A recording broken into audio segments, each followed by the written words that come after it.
जय जगन्नाथ जगदम्बा पूजा अनुष्ठान आउ एक नुआ अध्याय को आपण मानक पुणी थे स्वागत। तो आज विषय वस्तु हूँ बड़म्बा कपिलेश्वर देउली जोटिकी आमर आज रुद्राभिषेक अनुष्ठित हबार थिला।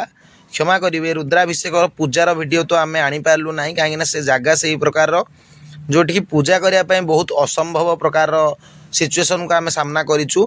ये तो बाबांकर प्रथम बाट जो पटे आप जाऊँच शिव मंदिर आप समस्ते मंदिर देखिथे कि आप आस्ते आस्ते भितर को चलतु देखिए यार परिस्थितिटा कौन। तो जगह ना हूँ देउली बाबा ना हूँ कपिलेश्वर महादेव जगह हूँ बड़म्बारे। तो आपड़ जदि के बड़म्बा जाऊँच तो ये जगह को निहाती जातु महादेव को दर्शन करने। तो सबुठी शिव को षंढ जगिला भाया एठे आग जोड़िए वृषभ ता पछक जोड़िए सिंह माँ प्रतीक पार्वती प्रतीक एवं पुनः वृषभ शिव को अनेक अच्छी। एवं आम जो भितर को पशे सब आश्चर्यजनक कथा आपड़ ये जगह को देखु ये कूह सदृश जहाँ दिशुची ताहारी भितर ही महादेव अच्छा सदा सर्वदा जल साइन बापर सबु बेले जल एमती भरिकी रोचे। ये पाँच पाँच होती आप भितर को जावाक पड़ो से भितर ही महादेव अच्छा। बाबा ना हूँ कपिलेश्वर महादेव जे कि यही मझी आप जो देखुं ये अच्छा। बर्तमान जी पानी अच्छी ताठू आहरी 10 फुट तौक महादेव अच्छा अर्थात संपूर्ण गातटी आम जो पचारि 15 फुट्र गर्त थे।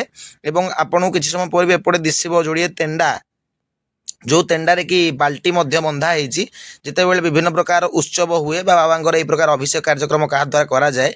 तो से तेंडा साहाय्य प्रथम पानी निष्कासन करा जाए कुंडरू तापर ही देवतांकर अभिषेक कार्यक्रम यही तेंडा आप देखुं बाउंसर जोड़िए तेंडा बाल्टी बंधा होती तेंडा साहाय्य पानी कढ़ा जाए। तो से भितर भी बहुत बड़ झर पड़ी जहाद्वारा पानी तेंडारे कढ़ा सहित जी पानी कढ़ा होती डी डबल पानी भितर फुल हो जाऊँगी जहाद्वारा टी पानी स्तर माघ आप बैशाख मास बेलू आसवे तो पानी स्तर कमी थे बाबा दर्शन करेंगे ना दर्शन करने अति असंभव कहीं सदा सर्वदा ये पानी पूरा पूर्ण होकर रोचे।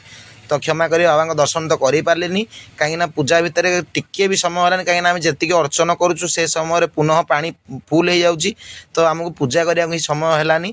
तो बहुत असुविधा समय आम देवता अभिषेक करूँ पुनश्च पानी पूरा संपूर्ण ये फुल हो जाता एवं यही प्रकार बाबांकर मंदिर।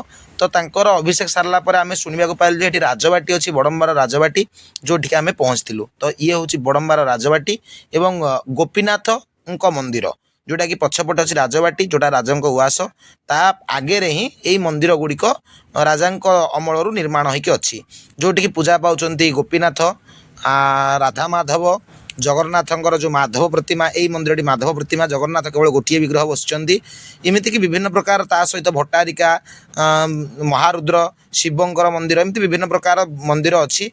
एवं जितेबाला आपण मंदिर को आसबे अति शांतिपूर्ण परिवेश ए मंदिर कौन आप से कपिलेश्वर महादेव मंदिर को जी अति शांतिपूर्ण परिवेश आपण को हैरान करने को कहीं नथिबे अति सुंदर परिवेश केवे आसंतु एवं भोजी टाइम रे केवे आसंतु भोजी करने केवे जातु से समय बहुत बढ़िया लगे बहुत मजा करेंगे। ये राजा नौर जो कहते राजबाटी जराजीर्ण भग्न अवस्था अच्छी ये वर्तमान आउ गोटे राजबाटी से राजबाटी भितर को जाऊ तो प्रवेश निषेध थिला किंतु वर्तमान सुधा भी राजा भाई परिवार किसी जन लोक से जगह एवं अच्छी किंतु यही जो बाहर आप राजबाटी देखुं ये संपूर्ण जराजीर्ण संपूर्ण भांगी जाइए।